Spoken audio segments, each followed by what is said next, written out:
Hi, fellow viewers, to everybody. Good morning. My name is Steve.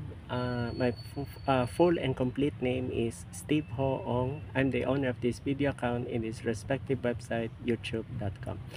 Okay, by the way, my next Banco Filipino related videos is more on controllership.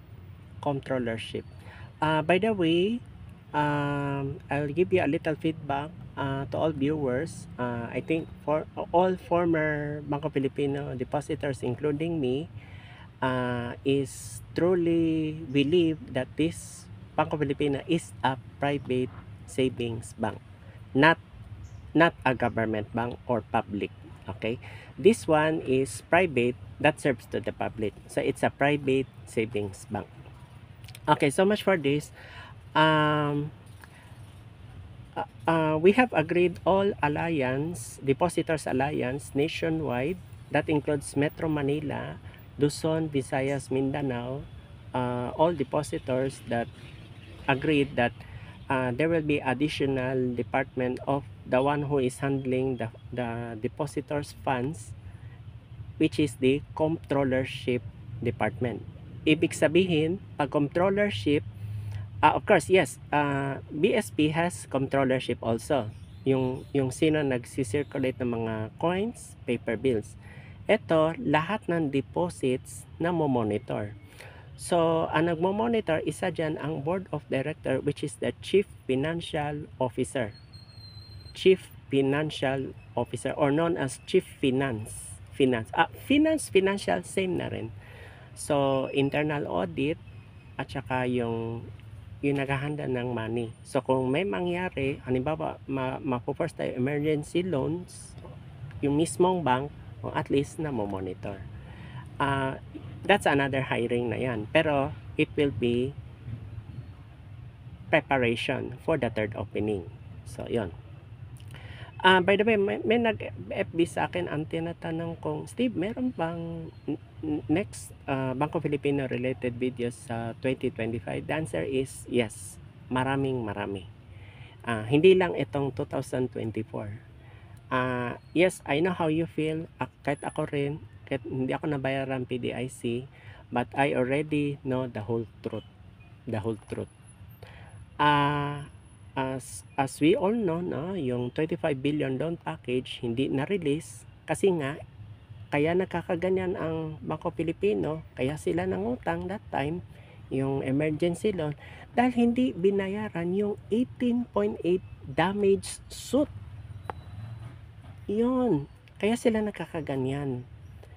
At humihingi ng kapalit na withdraw the case. Uy, bakit i-withdraw? Pera ng Bangko Pilipino yan eh. Pero, i-set aside lang natin kasi wala na eh. Tama hinala ninyo. Ang Bangko Sentral ang nagpapatay sa Bangko Pilipino. Pina-fill up eh, tapos hihingi ng kapalit. So, anong tawag? Blackmailing. Ngayon, inaccuse pa ang bank na may fraud. Ponzi scheme. Anong klaseng accusation yan?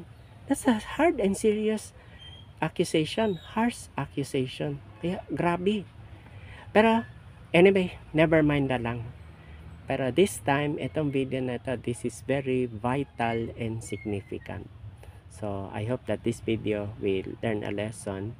Alam yan ng Certified Public Accountant. Every banks may controllership. So, hindi lang internal and external auditing. No. Iba yung accounting department. That's another one. So, yun. Of course, every branch may cashiers. Branch cashier. So, walang problema. So, yun. Basta ako nagsasalita na ahead na meron pang susunod na Banco Filipino related videos this coming 2025. Mas marami pa yan. Tuloy-tuloy na yan. At saka hindi yan kaya na isang video lang. I don't think so. Okay? So, yan lang po. Controllership. So, Banco Filipino, sooner or later, if once it operate for the third time or reopening, meron ng controllership. So, yun. Oh, by the way, may dadagdag pa ako. Kung sa traveling budget or budget sa bank expenses, ang kagandahan nito, pag third opening, makokontrol na po ito. Sa ngayon, dahil sa second closure, na affected tayo lahat, all of us, including me, affected. Kasi yan dalawa may alitan na yun noon, ever since. Kaya hindi na tayo magtataka. Okay, so yan lang muna ang controllership. Don't you worry, may kasunod pa yan na videos. Thank you so much for listening in this video. Good afternoon.